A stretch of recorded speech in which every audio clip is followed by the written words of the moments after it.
production and finished goods or products, the market that is existing for finished goods, and the other one we look at it as capital markets. So when I look at the capital markets, it's primarily for raising capital, raising money, funding the business. So it could be raised either in the form of debt, so which is loans and bond issues, etc., or it could be in the form of equity capital.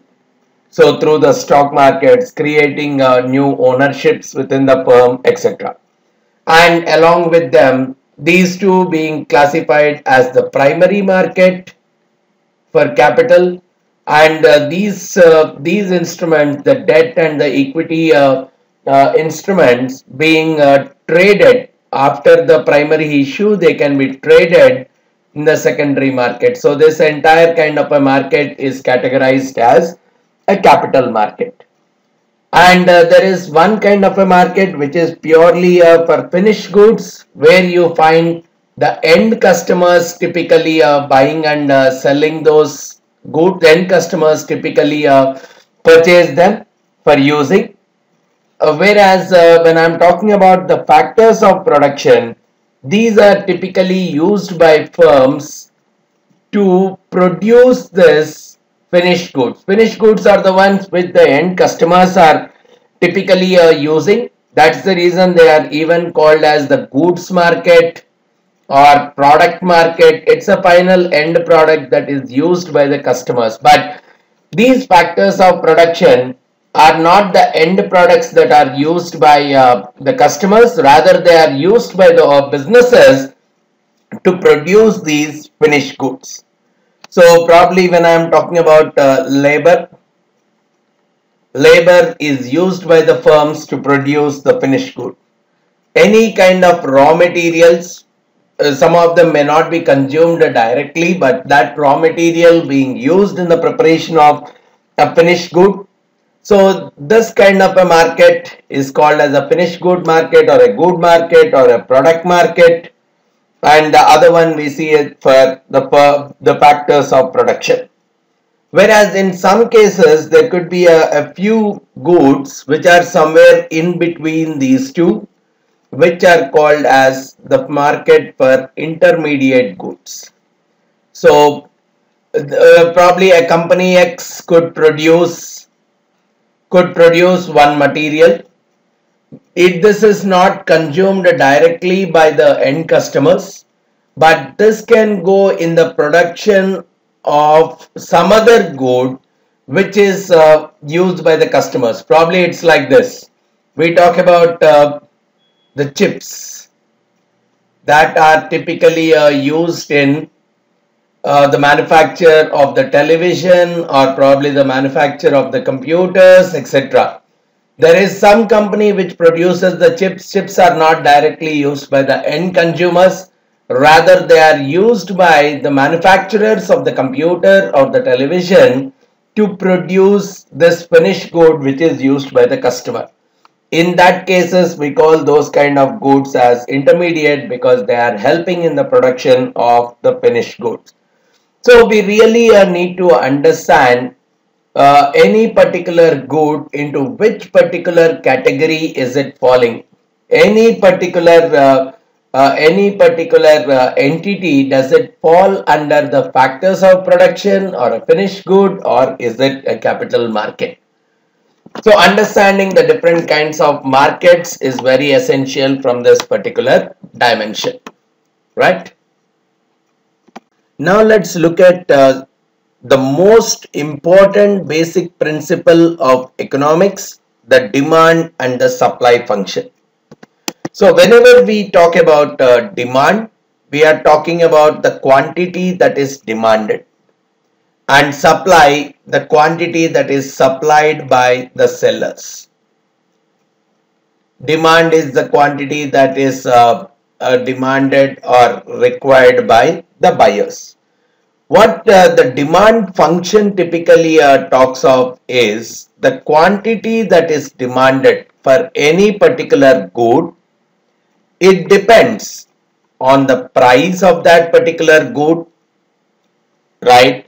Along with that, it can even depend upon the price of the other goods which are closely related to that particular good, and along with that, probably on income of the person, right? And there could be any other factors that could influence the quantity demanded for a particular good. And what we are saying is the quantity demanded, when I establish in this particular form, where I say quantity demanded is some particular function of the price of the good, the price of the other goods which are closely related, the income and any other factors. When I am trying to express a relationship like this, I am calling this as the demand function. So for any good, I can simply go ahead with the demand function. And basically, if I substitute the values of the price of all the other related goods, the income level of a particular person, and any other factors, when I am typically substituting all the values, which means when I am fixing all these values, the demand function is typically going out as quantity demanded is just a function of the price. So any equation, if I express it in this form, right, quantity demanded, by substituting the values of all these things, if I am able to establish it just as a function of a price, generally in a linear form, this is the kind of a demand function which is taking only the price of the input, keeping all other factors as constant. This is what we call as a demand function, keeping all the other values as constant. So the moment any of these values are changing, the price of the other good increases or decreases, the demand function changes. Demand function as a function of price changes. Income level of the person changes, the demand function changes, which means changing any of these values, the demand expressed with respect to the price keeps changing. In some cases, the change could be positive, means if the price of the other good increases, probably the quantity demanded could go up, or vice versa. If the income levels are increasing, the quantity demanded for a particular good can either go up or go down. So for different values of other goods, income and any other factors, the quantity demanded function can typically either go up or go down. But when I typically look at the quantity demanded as a function of the price alone, so it can come out like the quantity demanded is some 10 minus 1.5p. So the quantity demanded, I'm trying to establish it as only price as the independent variable. And the same thing if I invert it. When I say invert, so I can say 1.5p equal to 10 minus q, and p comes out as 10 minus q by 1.5. So probably a 10 by 1.5 around 6.67 minus 0.667 q. If I am writing it in this form, p in the form of q, which means first compute q by substituting some values of all the other factors except the price, establish the quantity demanded as a function of the price alone. And after you establish it as a function of the price, invert it. And this inverted form is called as the demand curve. Because in the demand curve, the graph of the demand curve, we take Q on the x-axis, the price on the y-axis, and we try to plot this. So for Q equal to 0, P is 6.67. For Q equal to 1, P is 6.67 minus 0.66, so somewhere around 6. And for Q is 10, probably P is 0. So a kind of a line that comes like this is called as the demand curve. So demand function is expressed with respect to Q in terms of P and other factors. But by substituting the values of the other factors, we are getting the demand curve exclusively in terms of price. Inverting that demand function, which is in terms of price, and expressing price in terms of quantity, that is what we are calling as the demand curve. And the demand curve may show a slope which is negative, which indicates that as the price is decreasing, the demand is increasing, or as the price is increasing, the demand is falling. So the quantity that is demanded is typically increasing at the lower prices, and the quantity demanded is decreasing at higher prices. The same logic I can look at with respect to the supply function as well. So demand is from the buyer's perspective, the supply is from the seller's perspective. So the quantity which a supplier is willing to supply,